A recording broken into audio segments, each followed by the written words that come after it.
அன்பிற்கும் மதிப்பிற்கும் உரிய பேராயர் அம்மா அவர்களே,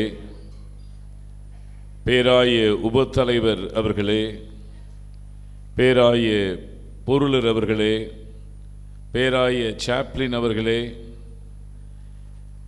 மற்றும் இந்த நற்செய்தி பணி வாரியத்தினுடைய இயக்குநர்கள் மூன்று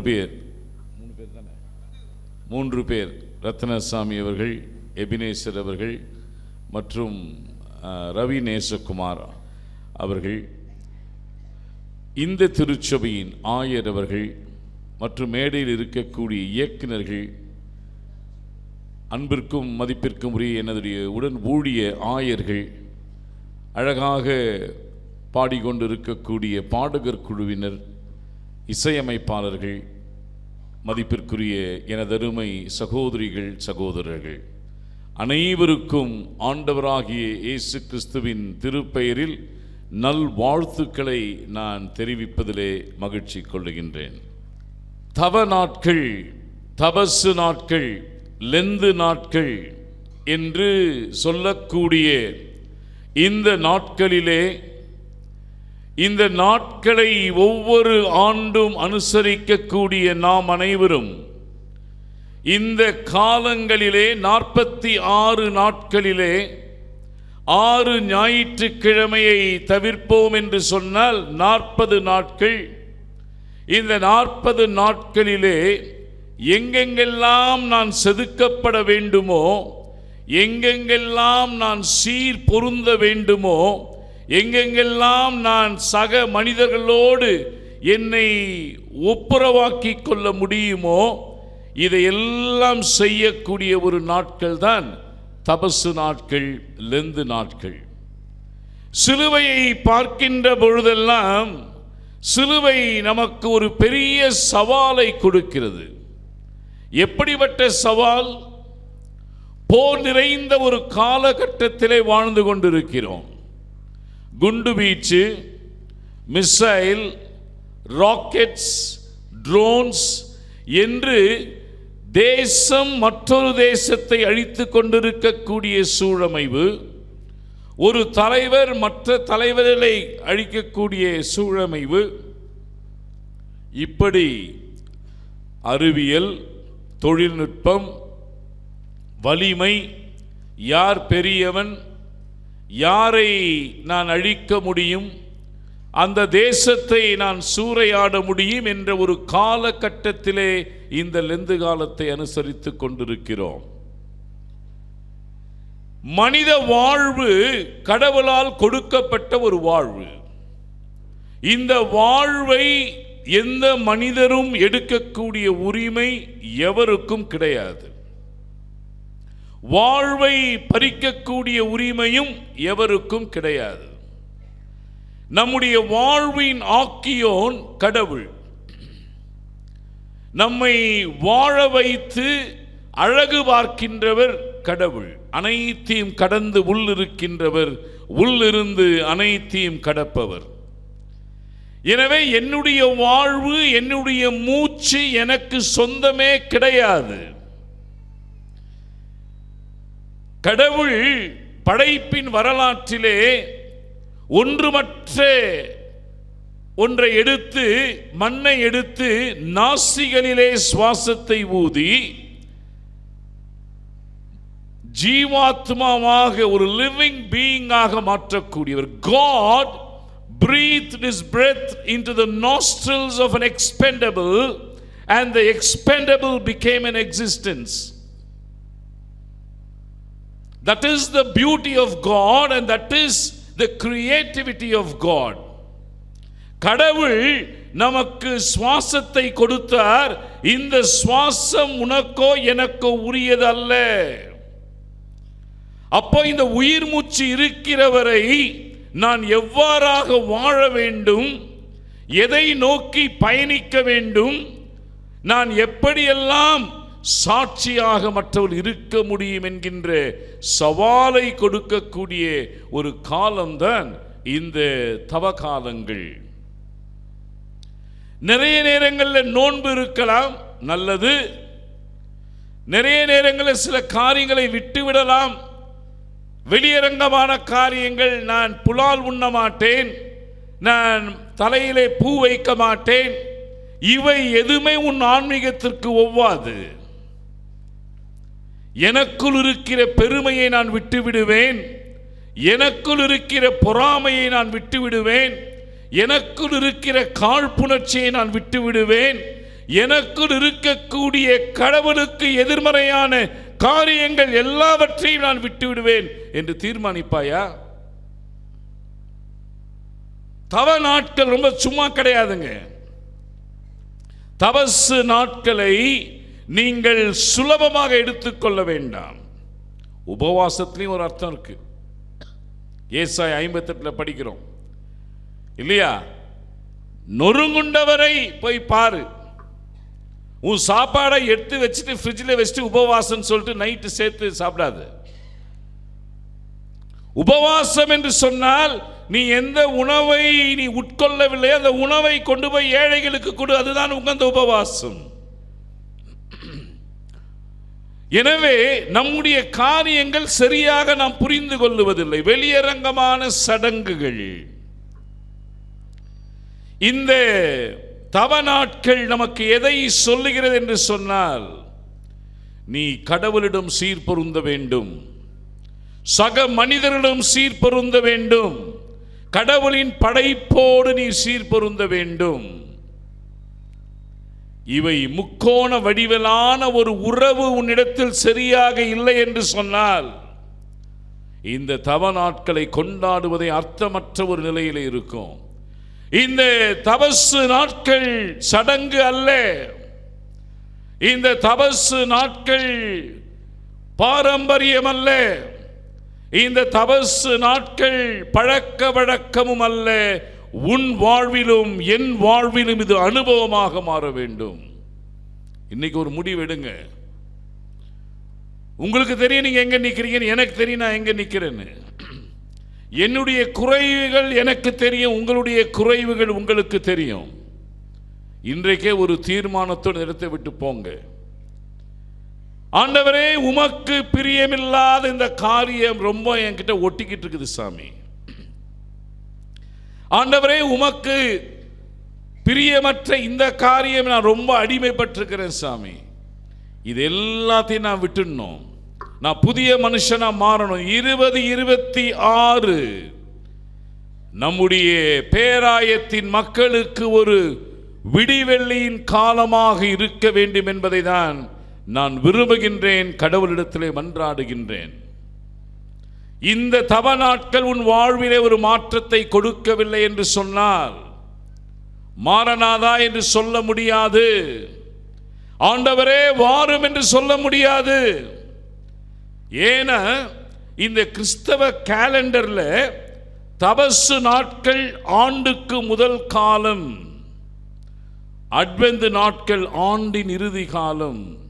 So the days of Lent are preparatory days for Advent. Advent காலங்களுக்கான ஆயத்த காலம்தான் இந்த தவ காலங்கள். அதனால சொல்றோம், பரிசுத்த அலங்காரத்தோடே அவரை எதிர்நோக்குங்க. எனவே அன்பிற்குரியோரே, இதற்கு ஒப்பிட்ட ஒரு கேள்வியை தான் நான் முன்னிறுத்த விரும்புகின்றேன். செசரியா, பிலிப்பு செசரியா 30 மைல் தூரம், வடக்கு கலிலேய கடற்கரையிலிருந்து 30 மைல் தூரம். அங்கு ஆண்டவராகிய இயேசு கிறிஸ்து உரையாடி கொண்டு செல்லுகின்றார். அங்கு சென்ற பொழுது இப்படி திரும்பி கேட்கிறாரு, சீடர்களே, மனுஷகுமாரனாகிய என்னை ஜனங்கள் யார் என்று சொல்லுகிறார்கள்? ஆயர்களே, சபை மக்கள் என்னை யார் என்று சொல்லுகிறார்கள் என்ற கேள்வியை நீங்கள் கேட்க வேண்டும். பேராயரே, பேராயத்தினுடைய மக்கள் என்னை யார் என்று சொல்லுகிறார் என்று பேராயர் கேட்க வேண்டும். சபை மக்களே, உங்களை மக்கள் யார் என்று சொல்கிறார் நீங்கள் கேட்கணும், தைரியம் இருக்கணும் கேட்கறதுக்கு. இந்த தபசு நாட்கள் இந்த கேள்வியை நமக்கு முன்னிறுத்துகிறது. Who am I? What do people say that who am I? உங்க மனைவியை கேட்டா என் கணவரை போல இல்லைன்னு சொல்லுவாங்க. உங்க கணவரை கேட்டா என் மனைவியை போல உலகத்தில் யாரும் இல்லைன்னு சொல்லுவாங்க. உன் தங்கை உன் உடன்பிறப்புகளை கேட்டால் இவங்களை போல யாரும் இல்லைன்னு சொல்லுவாங்க. உன்னை மக்கள் யார் என்று சொல்லுகிறார்கள். ஆலயத்தில் ஒரு வேஷம், அலுவலகத்தில் ஒரு வேஷம், இரட்டை வேஷம் கடவுளுக்கு ஒவ்வாது. ஆற்றிலே ஒரு கால், சேற்றிலே ஒரு கால் முடியாது. ரெண்டு எஜமான்கள். உலகத்தையும் நான் பிரியப்படுத்திக்குவேன், நான் ஆண்டவரையும் பிரியப்படுத்திக்க முடியாது. உங்களை மக்கள் யார் என்று சொல்லுகிறார்கள். நம்ம எங்க நிற்கிறோம், எங்க போய்கிட்டு இருக்கோம், என்னுடைய இலக்கு என்ன, இந்த இலக்கை நோக்கி நான் பயணிக்கின்றேனா? உடனே பல பதில்கள் கொடுக்கப்படுகிறது. இங்கே கொடுக்கக்கூடிய பதில்கள், உம்மை யோவான் ஸ்நானகன் என்று சொல்லுகிறார்கள், எலியாவென்று சொல்லுகிறார்கள், எரேமியாவென்று சொல்லுகிறார்கள், தீர்க்கதரிசிகளில் ஒருவர் என்று சொல்லுகிறார்கள். Different interpretations. ஏனா ஆண்டவராகிய இயேசு கிறிஸ்து அவர் முதுகுக்கு பின்னாடி யார் யாரெல்லாம் என்ன பேசுறான்னு அவர் கேட்டுக்கிறார். He was much concerned about what the people talk about him at his back. What is the comprehension of the people about Jesus Christ? Is he the Son of God, or is he Jeremiah, or is he Isaiah, or is he John the Baptist? இது ஒரு பெரிய கேள்வி இல்லையா? பல பார்வையில் உங்களை குறித்து இருக்கும். பலவிதமான பார்வை, பலவிதமான எண்ணங்கள் உங்களை குறித்து இருக்கும். இதெல்லாம் கேட்டுக்கிட்டு ஆண்டவர் அப்பொழுது அவர் சீடரை பார்த்து கேட்கிறாரு, நீங்கள் என்னை யார் என்று சொல்லுகிறீர்கள்? சரிப்பா, எல்லாம் சரி, பரம்பரை கிறிஸ்தவங்க நீங்கள்லாம். என் பாட்டன் பூட்டி கிறிஸ்தவன், என் தாத்தா பாட்டி கிறிஸ்தவன், என் அப்பன் அம்மை கிறிஸ்தவன், நானும் கிறிஸ்தவன், என் பிள்ளைகளும் கிறிஸ்தவன். நீங்கள் என்னை யார் என்று சொல்லுகிறீர்கள்? ஸ்பெசிஃபிக்காக கேட்கிறார். It was a general question. முதல். ரெண்டாவது, it was a particular question to the disciples. 3 ஆண்டுகள் இருக்கிறீர்களே. அவங்க 3 ஆண்டு தான் இருந்தாங்க. உங்கள் வயசை கணக்கு பண்ணி உங்கள் கிறிஸ்தவ பயணத்தை கணக்கு பண்ணுங்க. அவங்கள விட நீங்கள் ஜாஸ்தி இல்லையா? 50 வயசு இருக்கவன் 50 வயசு கிறிஸ்தவன், 60 வயசு இருக்கவன் 60 வயசு கிறிஸ்தவன் இல்லை. இதெல்லாம் நம்ம வயதை வச்சு கணக்கு பண்ணுங்க. இவ்வளவு ஆண்டுகள் நீங்கள் பயணிக்கிறீர்களே, நீங்கள் கிறிஸ்துவை யார் என்று புரிந்து கொண்டிருக்கிறீர்கள். எனவே இந்த கிறிஸ்துவை நான் எப்படி பார்க்கிறேன், ரொம்ப தெளிவாக நம்ம அதை புரிந்து கொள்ள வேண்டும். இறையியல் கல்லூரியில் நான் கண்டினியூஸாக பேசிக்கிட்டு வந்தேங்க. லாஸ்ட் வீக்லாம் பெங்களூர் அண்ட் கர்நாடகா சென்ட்ரல் டயசிஸில் அங்கே இருக்கிற பேராயர் அங்கே போய் பேசி இந்த கேள்வியை முன்னு, how do people see who am I? எனவே பல இன்டர்பிரேஷன்ஸ் இருக்கும் உங்களை பற்றி. ஒரே காரியத்தை சொல்கிறேன், மடியில் கனம் இருந்தால் வழியில் பயம். உங்கள் சிந்தனைகள், உங்களுடைய சொற்கள், உங்களுடைய பிஹேவியர், உங்களுடைய டிப்ளமசி எல்லாமே கடவுளுக்கு ஏற்றதாக இருக்க வேண்டும். நம்ம என்னமோ வானத்திலிருந்து வந்தவங்க மாதிரி, மற்றவங்களாம் வந்து ஜஸ்ட் எக்ஸ்பெண்டபிள்ஸ் மாதிரி நம்ம பார்க்கவே முடியாது. ஒவ்வொரு நாளும் நான் வீட்டுக்கு போய் சாப்பிட மதியம் 4 மணி, 3:30, 4 ஆகிடும் லஞ்சுக்கு. Because I do not want to send off my people who are waiting to see me. இல்லைங்க, நான் போய் சாப்பிட்டு வந்துடுவேன். நிறைய பேர் சொல்லுவாங்க, ஐயா நீங்கள் கண்டிப்பாக நீங்கள் நேரத்துக்கு போய் சாப்பிடணும் வரணும். முடியல. என் மக்கள் என்னை பார்ப்பதற்கும் எனக்கு அவங்க வைக்கிற ரிக்வெஸ்ட்டுக்கும் நான் வந்து அவங்களெல்லாம் ஓரம் கட்டிட்டு நான் போய் என் வேலையை பார்த்துட்டு வரதுக்கு எனக்கு இஷ்டம் இல்லை. Once for all I finish my work and go to my home. என் மக திட்டுவா, என் மக டாக்டராக இருக்கா, டேடி இப்படி சாப்பிடாமல் நீங்கள் வந்து ஒர்க்னா உங்கள் உடம்பு கெட்டுடும்னு சொல்லுவா. But anyway I cannot avoid it. ரொம்ப தெளிவாக இருக்கணும். ஏன்னா எனக்கு ஒரு நம்பிக்கை, கடவுளுக்காக நம்ம செய்யணும், கடவுள் நம்மளை பார்த்துக்கான்ற ஒரு நம்பிக்கையில் ஓடிக்கிட்டு இருப்போம். எனவே மக்கள் நம்மை யார் என்று சொல்கிறார். எல்லாரும் கான்சியன்ஸும் நமக்கு பேசணும், மனசாட்சி நமக்கு பேசணும். எங்கெங்கெல்லாம் நான் வேற வழி விலகி போய்கிட்டு இருக்கேன், எங்கெங்கெல்லாம் நான் ஆண்டவரை விட்டு போய்கிட்டு இருக்கேன், எங்கெங்கெல்லாம் நம்ம தவறான ஒரு சிந்தனையிலே அமிழ்ந்து போய் இருக்கிறோம் என்பதை தெளிவாக நாம் புரிந்து கொள்ள வேண்டும். அப்பொழுது இங்கு சொல்லுகிறார்கள், எல்லாரும் அமைதியாக இருக்காங்க. சீமோன் பேதுரு கொஞ்சம் துடுக்கானவன். சீமோன் பேதுரு சொல்றாரு, சீமோன் என்றால் எபிரேய பெயர், பேதுரு என்றால் கிரேக்க பெயர், ரெண்டு ஒன்று தான். சீமோன் எபிரேய பெயர், பேதுரு கிரேக்க பெயர். நீர், நான் கன்வென்ஷனுக்காக என்னை கன்வென்ஷன் பைபிளை கொண்டு வந்துட்டேன், பவர் டிரான்ஸ் கொஞ்சம் எனக்கு எழுத்துக்கள் பெருசாக இருக்குன்றதுனால. நீர் ஜீவனுள்ள தேவனுடைய குமாரனாகிய கிறிஸ்து. What a beautiful confession.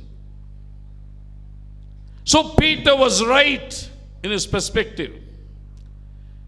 பேதுரு ஆண்டவரை சரியாக அறிந்து கொண்ட ஒரு சீடராக பார்க்கப்படுகிறார். நீர் ஜீவனுள்ள தேவனுடைய குமாரனாகிய கிறிஸ்து.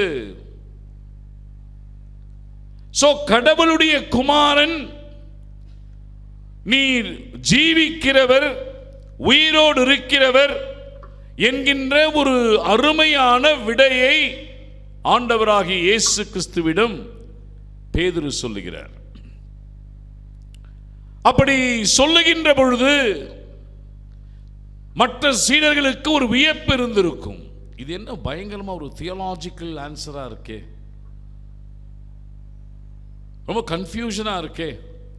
This was a messianic answer. There was a messianic question by Jesus.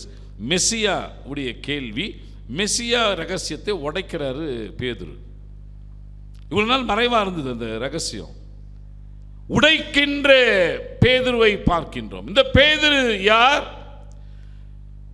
பேதுருவை இதற்கு பிறகு ஆண்டவராகிய இயேசு கிறிஸ்து 17ஆம் வாக்கியத்திலே பாக்கியவான் என்று அழைக்கிறார். பேதுருவிடத்திலே 25ஆம் வசனத்திலே 17ஆம் அத்தியாயத்திலே கருத்து கேட்கிறார்.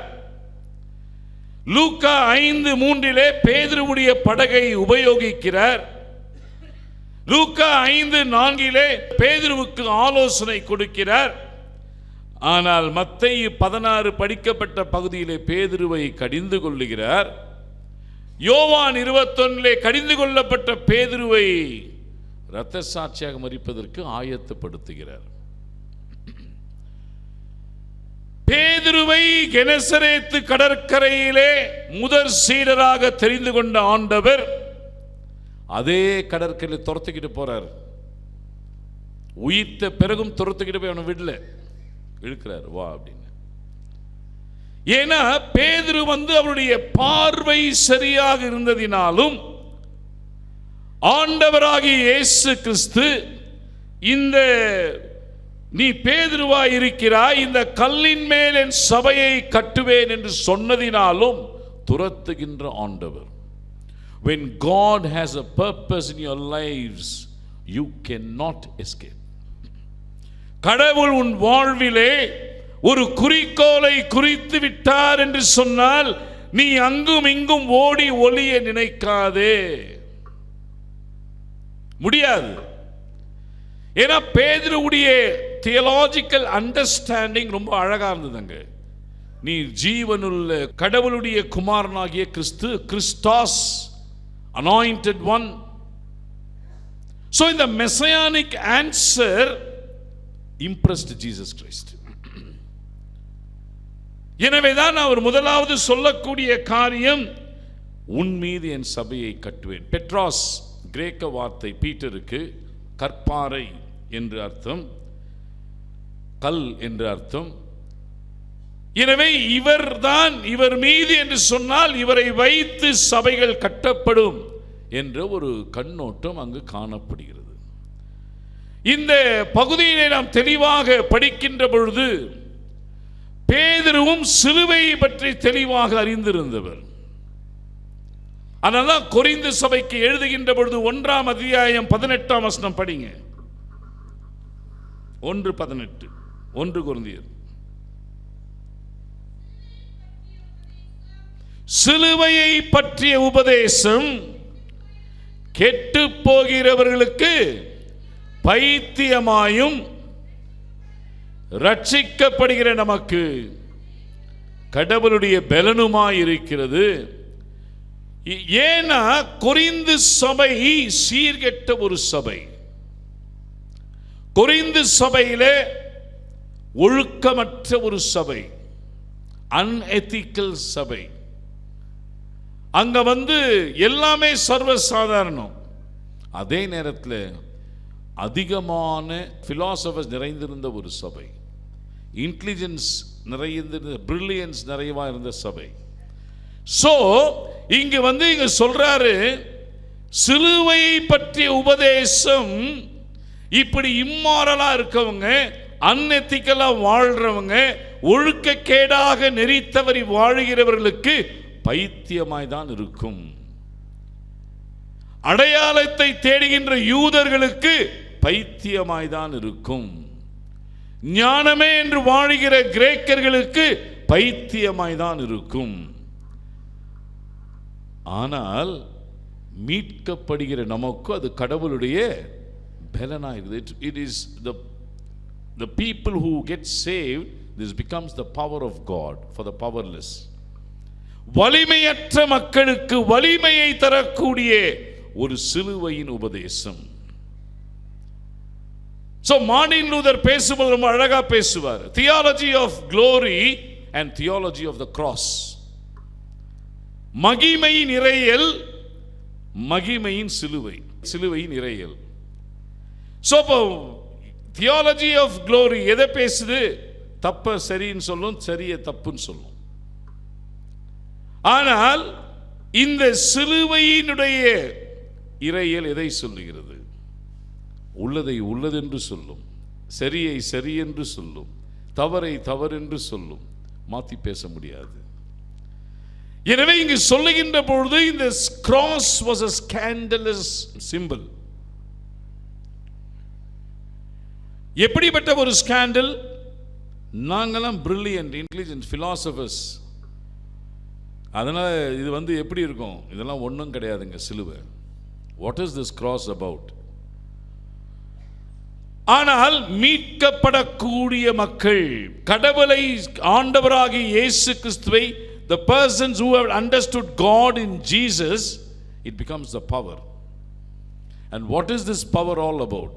இந்த அதிகாரம், பவர் என்பது எப்படிப்பட்ட ஒரு பவர்? பிஷப்புக்கு பவர் இருக்கு, என்ன வேணா செய்யலாம், அந்த பவர் இல்லை. Power is most abused term in the church as well as in society. அதான் குருக்கள்ல பேசினேன், அகஸ்டின் ஐயா இருந்தார் நேற்று பேசும்போது. Power is the word which is been most abused.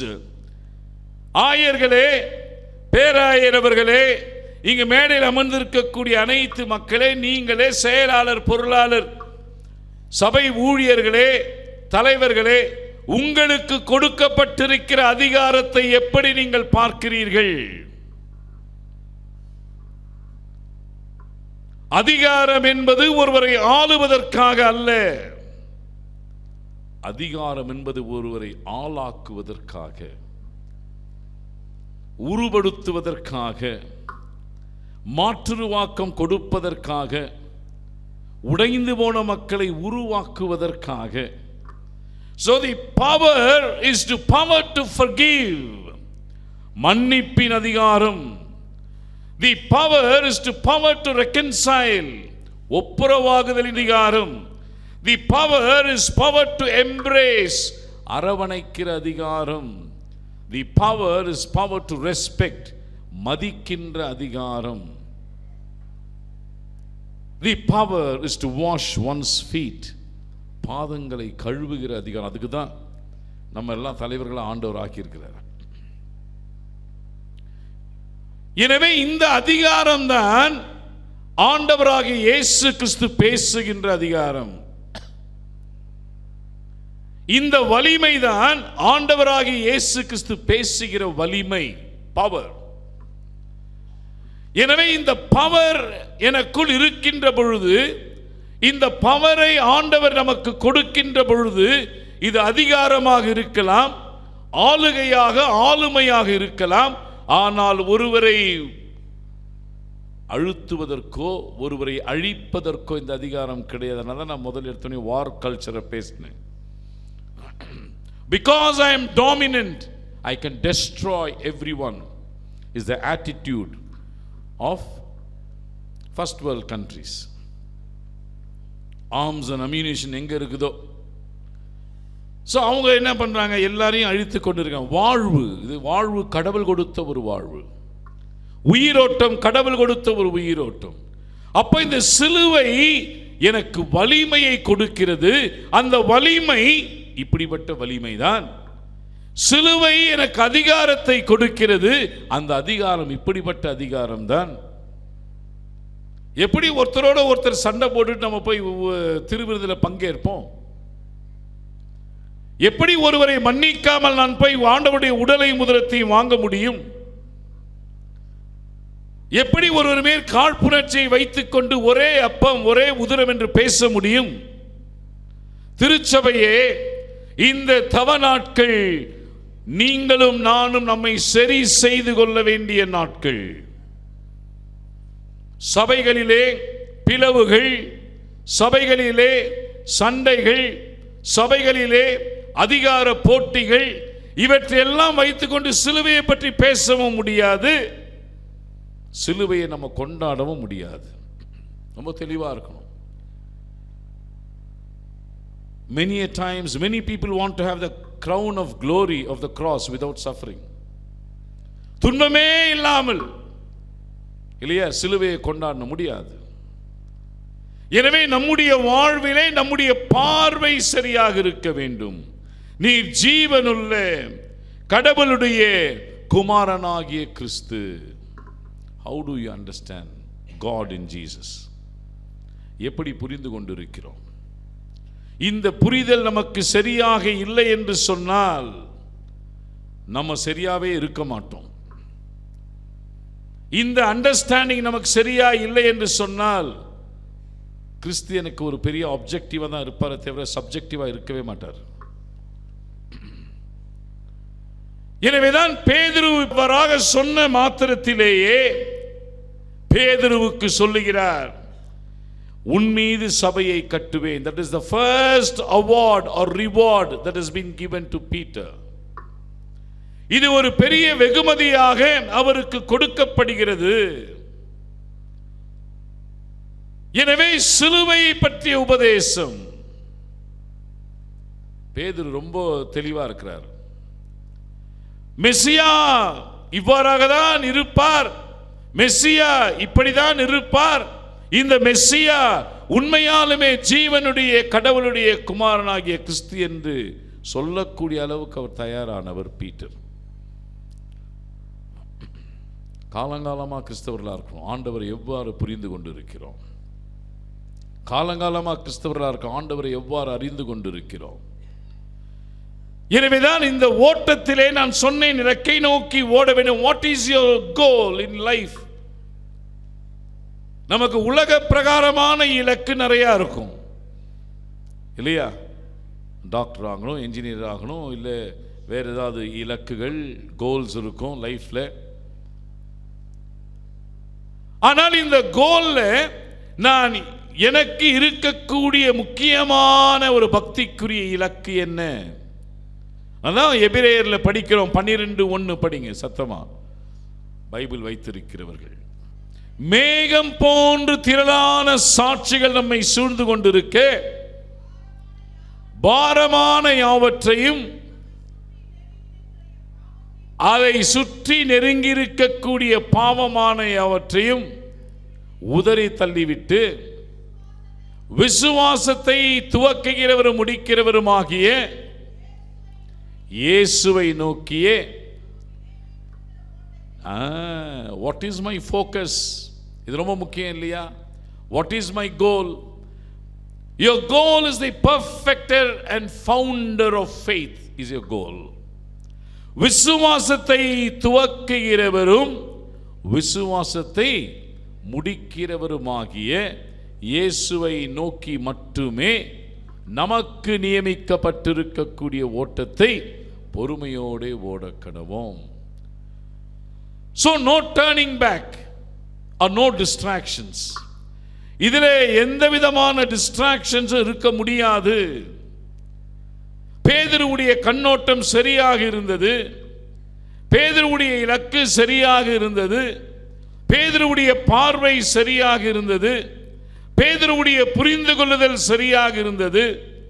எனவே பேதுருவாகிய உன் மீது என் சபையை கட்டுவேன் என்று ஆண்டவர் சொல்லுகிறார். சரியா? இது ஃபர்ஸ்ட் வெகுமதி. Because he understood Jesus so perfectly. இயேசுவை எப்படி புரிந்து கொண்டிருக்கிறோம். இரண்டாவதாக அவருக்கு எப்படியெல்லாம் பாராட்டணும்னு தெரியல. முதலாவது உன் மீது என் சபையை கட்டுவேன் என்று சொன்னவர் அடுத்தது என்ன சொல்லுகிறார்? எப்பா இந்தாப்பா சாவியை வச்சுக்கோ, பரலோகத்தினுடைய சாவியை, பரலோகத்தின் திறவுகோல்களையே பேதுருவிடம் கொடுத்தார். அதுதான் ரோமன் கத்தோலிக்க சபையில் இன்னைக்கும் பீட்டரை உயர்த்தி பார்ப்பதற்கு காரணம் இந்த வசனம் தான். The gates of heaven, the keys of the gates of heaven. எனவே திறவுகோல்களை கொடுத்து பூலோகத்திலே நீ கட்டுகிறது எதுவோ அது பரலோகத்திலும் கட்டப்பட்டிருக்கும், பூலோகத்திலே கட்டவிழ்ப்பது எதுவோ அது பரலோகத்திலும் லுவோ டு லூஸ். எனவே இப்படி ஒரு பெரிய அதிகாரத்தை கொடுக்கிறார். பேதுருவுடைய பதிலை பார்த்து பிரமித்து போறார் ஆண்டவரே. இப்படி ஒரு மேசியானிக் சீக்ரெட்டை, மெசியாவின் ரகசியத்தை போட்டு உடைச்சிடுறாரு ஓப்பனா. இதுவரையிலும் யாருக்கும் சொல்லக்கூடாது நான் மூடி வச்சு மறைச்சு வச்சிருந்தேன். But Peter was absolutely right in his answer. எனவே சொன்ன மாத்திரத்திலே இதை தருகிறார், திறவுகோல்களை தருகிறார். எனவே இந்த திறவுகோல்களை இரண்டாவது இவர் பெற்றுக்கொள்ள, முதலாவது சபையை கட்டுவேன் அப்படின்னு சொன்னா you will be the foundation for the church. உன் கல் பெட்ராஸ், பீட்டர், உன் கல்லு தான்ப்பா சபைக்கெல்லாம் மிக முக்கியமான ஃபவுண்டேஷனா இருக்கும். இரண்டாவது the gates, the keys of the gates of heaven. இந்தாப்பா இந்த திறவுகோலை வச்சுக்கோ. எனவே அதை சொல்லிவிட்டு அவருக்கு அதிகாரத்தையும் கொடுக்கிறதை நாம் பார்க்கின்றோம். அப்பொழுது நாம் கிறிஸ்துவாகிய இயேசு இதை ஒருவருக்கும் சொல்லக்கூடாது என்றார். எப்பா நீ போட்டு உடச்சிட்டு இவ்வளோ நாள் மறைச்சி வச்சிருந்தேன், மறுபடியும் நான் உங்களுக்கு தான் சொல்றேன், இதை போய் எங்கேயும் வெளியே சொல்லாதீங்க.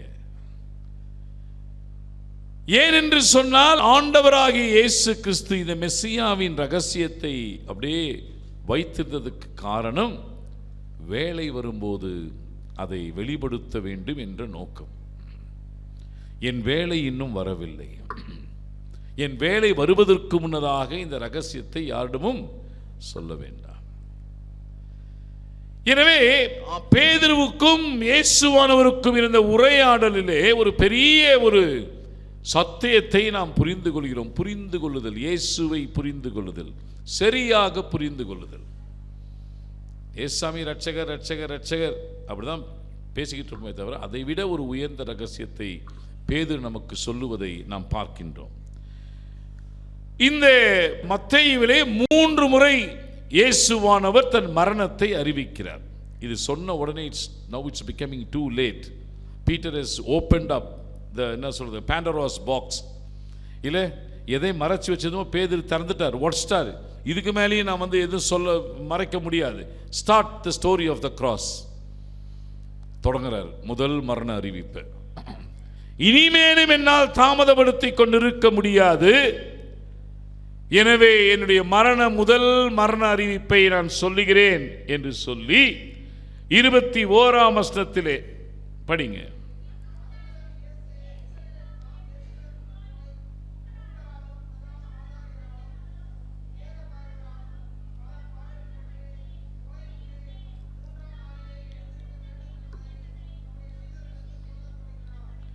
ஆண்டவராகிய இயேசு கிறிஸ்துவுடைய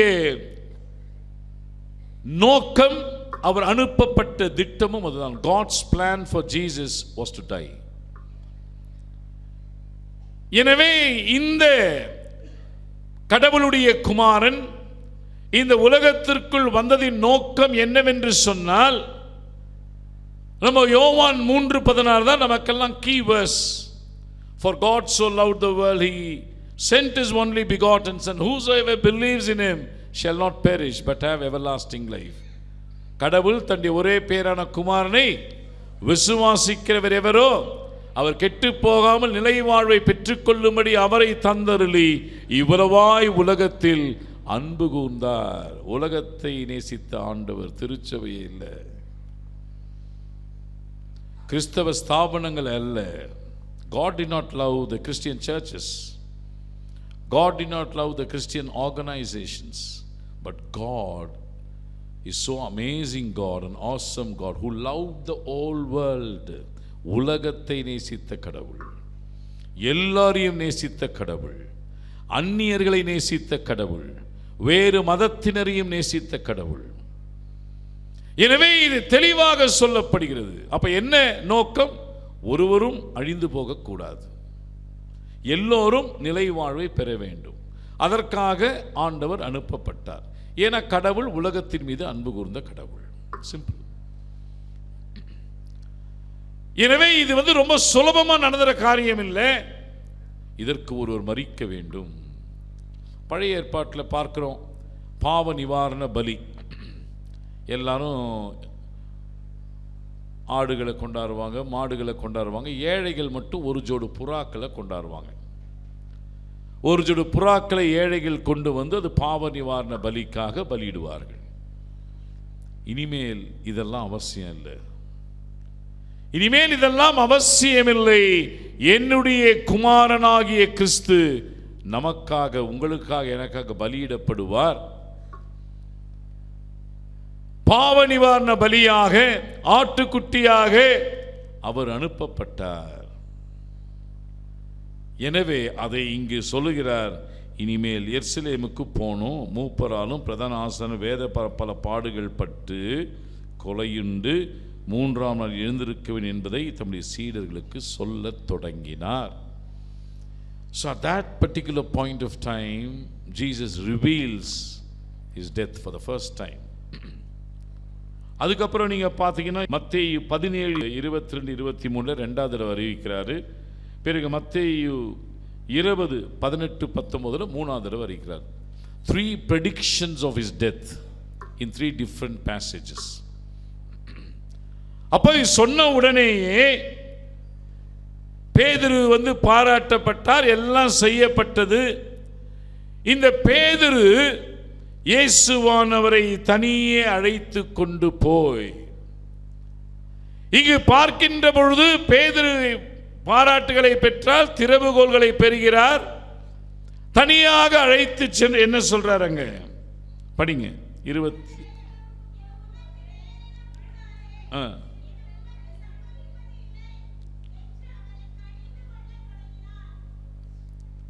இயேசுவானவரே கடிந்து கொள்கின்ற பேதுரு. For what? For no reason. Foolishness. இல்லையா? இயேசு சாமியவே போயிட்டு கடிந்து கொள்ள முடியுமா? அவர் தான் மென்டார், குரு, ஃப்ரெண்ட், எல்லாமே. இங்கு பேதுரு மனுஷீகமாக யோசிக்கிறார். பல நேரம் நம்மளும் யோசிப்போம். ஏதாவது ஒரு சிக்கல், சுகவீனம், பலவீனம் வந்தா, ஏன் ஆண்டவரே எனக்கு இது எனக்கு நேரிடக்கூடாது, இது என் மனைவிக்கு நேரிடக்கூடாது, என் மகனுக்கு மகளுக்கு நேரிடக்கூடாது. நாங்கள் நல்லா தானே எல்லாம் செய்கிறோம் இல்லை? பதில் அப்படி தான் வரும் இல்லைங்களா? அதே போல இங்கு பேதுரு உமக்கு நேரிடக்கூடாதே.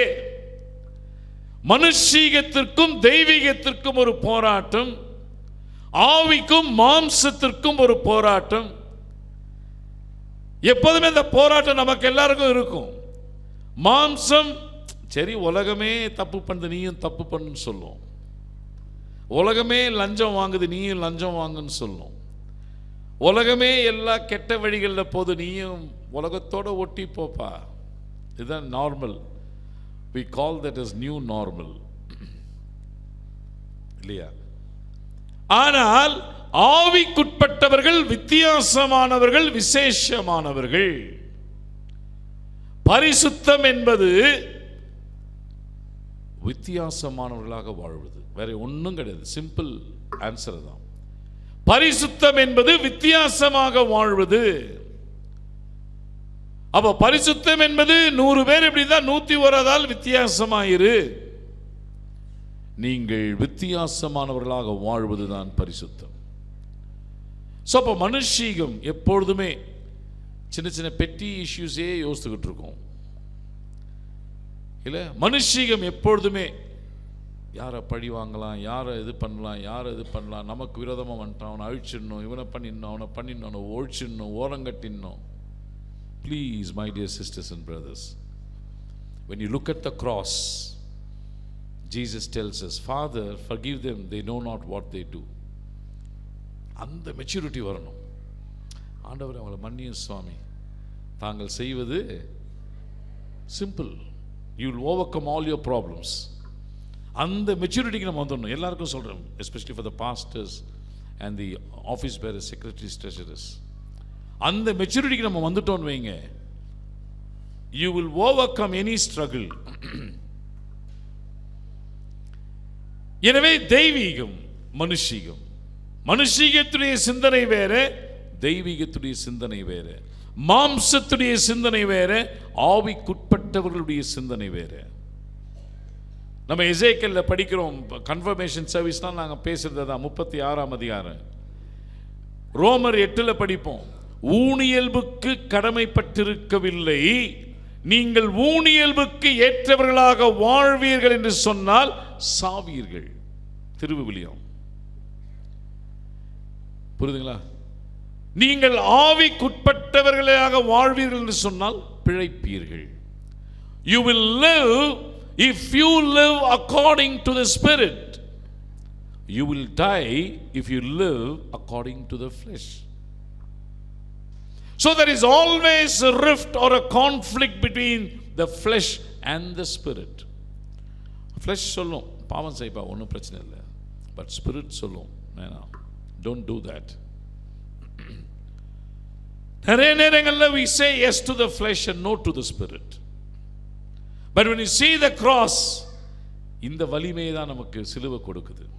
மீட்கப்படுகிற நமக்கு அது கடவுளுடைய வலிமையாக பலனாக இருக்குது. எனவே இந்த மனுஷீகம் இங்கு பேதுருவை டாமினேட் பண்ணிடுச்சு. இங்கே வந்து அவன்கிட்ட இருந்த தெய்வீக சிந்தனையே இல்லை. அதனால ஆண்டவர் என்ன பண்றாருங்க, தனியாக அவன் கொண்டு போய் சொன்ன உடனேயே அவர் திரும்பி பார்த்து பேதுருவை என்ன சொல்றாரு, 23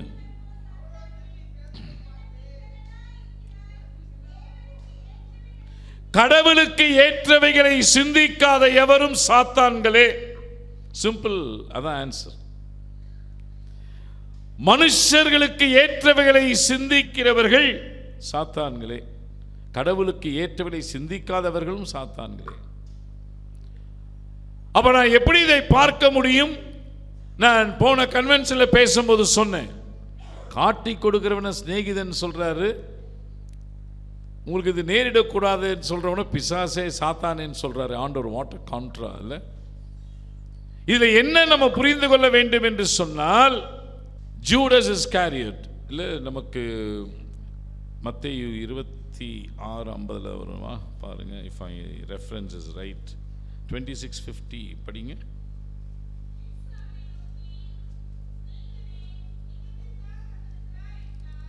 கரெக்டா ரெஃபரன்ஸ்? Right right.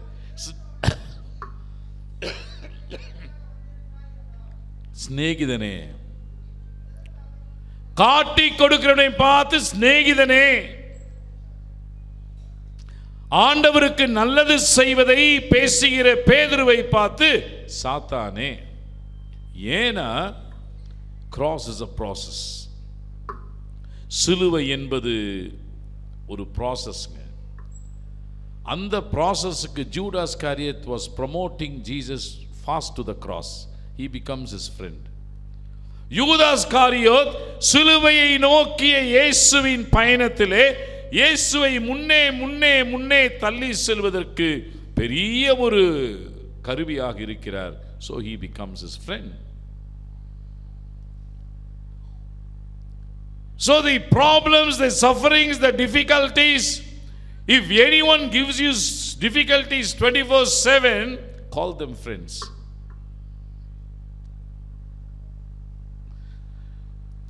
இல்லை சபையில் இருக்கட்டும், உங்கள் செயலர் பொருளராகட்டும், உங்கள் சிறு சபையில் யாரெல்லாம் உங்களை வந்து அதிகமாக துன்பப்படுத்தி உங்களை பிரச்சனைக்குள்ளே இருக்காங்களோ அவர்களெல்லாம் உங்களுக்கு சிநேகிதனாக ஆகணும். முடியுமா? Because it's the process.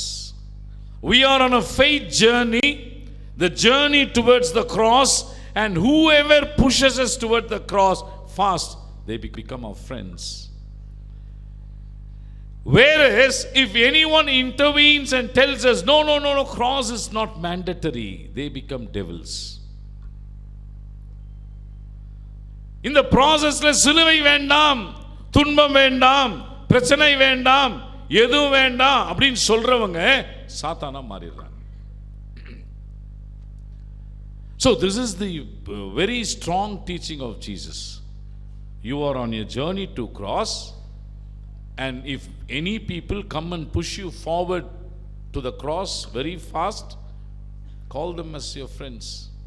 If anyone intervenes as an obstacle in your journey towards the cross, they become Satans and devils. So பாடுகளை பற்றி பயப்படாதீங்க. பச்சை மரத்துக்கே அந்த கதினா அதனால தான். ஏன்னா கலப்பையின் மீது கை வைத்து விட்டால் ஒரு பொழுதும் நம்ம என்ன பண்ண முடியாது, திரும்பி பார்க்கவே முடியாது. Sometimes God allows problems deliberately to test you. சோதனைகள் பிசாசிடமிருந்து வரும், பரீட்சை ஆண்டவரிடத்திலிருந்து வரும். You have to discern what is test and what is temptations. பிசாசு கொடுக்கிற எல்லா ஈவிலுமே டெம்டேஷன்ஸ் இல்லையா? எனவே இதில் ரொம்ப தெளிவாக நாம் புரிந்து கொள்ள வேண்டும். அப்போ இந்த ஜர்னி ஆஃப் த கிராஸ்ல Peter becomes an obstacle to Jesus Christ. இது நடக்கக்கூடாது, உமக்கு நேரிடக்கூடாது, இது உமக்கு சம்பவிப்பதில்லை சொன்னதில்லை, கடிந்து கொள்ளுகின்ற பேதுருவை பார்க்கிறோம். எனவே அன்பிற்குரிய சகோதரிகளே சகோதரர்களே, கடைசி அவர் முடிக்கும் போது சொல்றாரு, 23 படிங்க.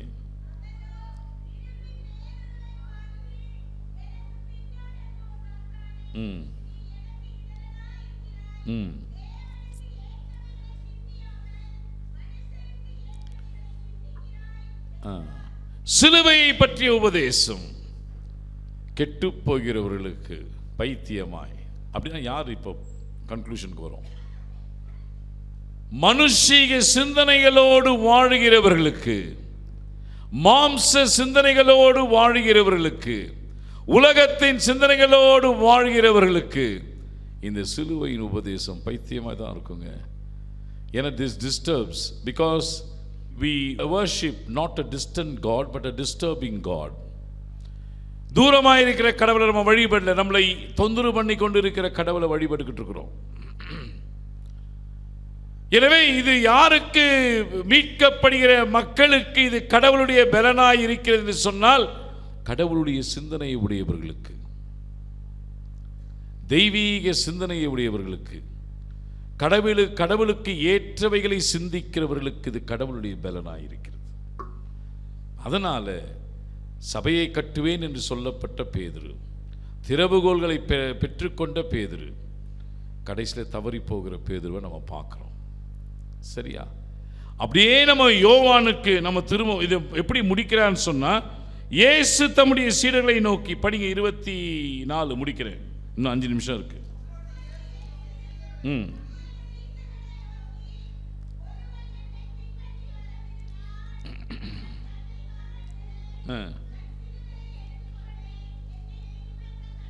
அப்ப இந்த 40 நாட்கள் மட்டுமல்ல, உயிரோடு இருக்கிற நாட்கள் எல்லாமே என்ன பண்ணணும்?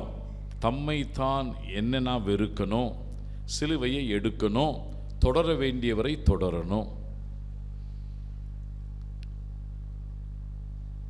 எல்லாவற்றிலும் கிறிஸ்து வாழ வேண்டும், நான் சாக வேண்டும். கிறிஸ்து என்னில் வாழ வேண்டும் என்றால் குப்பை எல்லாத்தையும் அகற்றி போடணும். குப்பையை தூக்கி நம்ம தலைமையில் வச்சுக்கிட்டு வாழ முடியாது. குப்பை காரியங்களுக்கு முதலிடம் கொடுக்கவே முடியாது. எனவே கிறிஸ்து என்னில் வாழ வேண்டும் என்னால் சுயம் என்னில் சாக வேண்டும், நான் அல்ல, கிறிஸ்துவே என்னில் வாழ வேண்டும். அப்போ ஒருவர் என்னை பின்பற்றி வர விரும்பினால் ஆப்ஷன், நாட் கம்பல்ஷன். வரதா வா, வரலனா போ. That is what here it is மென்ட். But if you have courage, உனக்கு தைரியம் இருந்தா உன்னை வெறுக்க வேண்டும், உனக்கு தைரியம் இருந்தா சிலுவையை எடுக்க வேண்டும், உனக்கு தைரியம் இருந்தா என்னை மட்டுமே தான் நீ பின்பற்ற வேண்டும். புரியுதுங்களா? I should not have any distractions. எனக்கு 4 தலைவர்கள் 5 தலைவர் வச்சு நான் பின்பற்ற முடியாது. கிறிஸ்துவே வாழ்வு, கிறிஸ்து எனக்கு ஜீவன், சாவு எனக்கு. பவுலடிகளார் சொல்லும் பொழுதெல்லாம் கிரைஸ்ட ஒரு லைஃப் ரொம்ப அழகா சொல்லுவதை பார்க்கிறோம். அதனால இந்த தவ நாட்கள் நமக்கு நம்மை நாமே இல்லை டினை பண்ணக்கூடிய நாட்களாக, சிலுவை எடுக்கக்கூடிய நாட்களாக, பின்பற்றக்கூடிய நாட்களாக இருக்கணும். இதே பேதுரு இப்படி சொல்லி எல்லாம் முடிஞ்ச உடனே பேக் ஸ்லைட் ஆறாரு, மறுபடியும் பழைய தொழிலுக்கு போயிடுறார். சபையை கட்டுவேன் என்று ஆண்டவர் சொன்னார், ஆனால் பழைய தொழிலுக்கு போயிடுறார். மறுபடியும் எங்க போய் சந்திக்கிறாருங்க? யோவான் 21 நீங்க படிப்பீர்கள் என்று சொன்னால் அங்க போய் சந்தித்து இந்த பகுதியை நிறைவு செய்கிறார், நம்முடைய வாழ்க்கையை நிறைவு செய்கிறார். சரி, நீ ஏதோ தப்பு பண்ணிட்ட, but I am not leaving you because I have a specific purpose. உன் வாழ்க்கையில ஒரு பெரிய நோக்கத்தை வைத்திருக்கிறேன், உன் வாழ்க்கையில ஒரு பெரிய திட்டத்தை வைத்திருக்கிறேன். அன்னைக்கு நான் உன்னை கடிந்துக்கிட்டேன், பின்னாக போ சாத்தானே, கண்ணு முன்னாடி நிக்காது, அதான் அர்த்தம். என் கண்ணு முன்னாடி நிக்காது, go back, get behind me அப்படின்னு சொன்னேன். என் மனசு கேட்கல. சரி, மறுபடியும் சிலுவையில் அறையப்பட்ட இயேசு உயிர்த்த நேரட்டிவ்ஸ், ரிசரக்ஷன் நேரட்டிவ்ஸ்ல அப்பியர் ஆறார். எங்கன்னா யோவான்ல என்ன கேட்கிறாரு சொல்லுங்க, படிங்க. 15ஆம் வசனம் முடிச்சிடலாம்.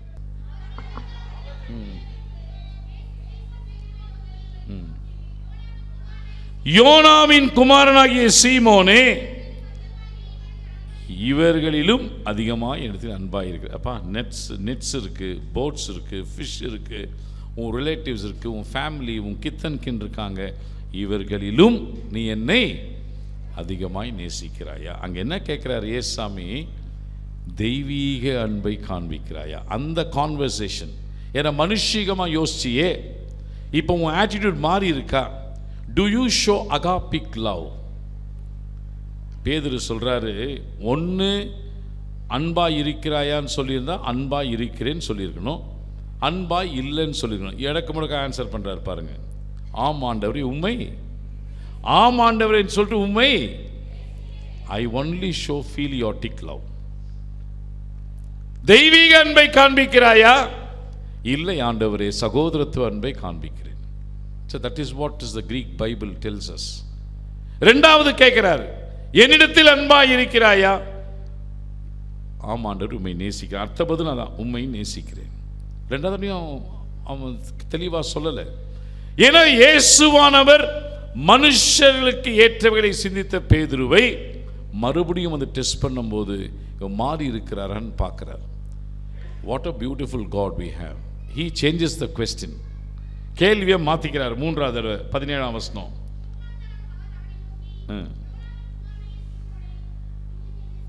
கேள்வியே மாத்திக்கிறார். சரி, அவன் நிலைமைக்கு, அவன் லெவலுக்கு இறங்கிடலாம், பேதுருடைய லெவலுக்கு நம்ம இறங்கி போலான்னு சொல்லி do you show philiotic love? அழுறாரு. மனம் கசந்து அழுகின்ற பேதுருவை நாம் அங்கே பார்க்கிறோம். நேசிக்கிறாயா, என்னை நேசிக்கிறாயா என்று கேட்டால் உம்மை நேசிக்கிறேன் என்பதையும் நீர் அறிவீர் என்பதையும் அறிவீர் என்றான். இயேசு என் ஆடுகளை மேய்ப்பாயாக. So that is how Peter's transformation, Peter's confirmation as a shepherd. Peter became the first bishop of Jerusalem.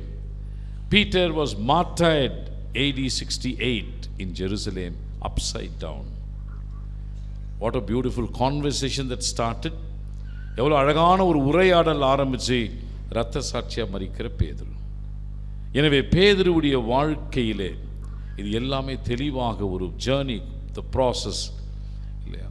அப்போ அவர் சிலுவையில் அறையத்து குண்டு கட்ட தூக்கிட்டு போகிறாங்க. என் ஆண்டவரை போல என்ன சிலுவையில் அறையாதீங்க, நான் தகுதியற்றவன், என தலைக்கீழாக சிலுவையில் அறையுங்கள் என்று சொல்லி தலைக்கீழாக மரித்த பேதுரு.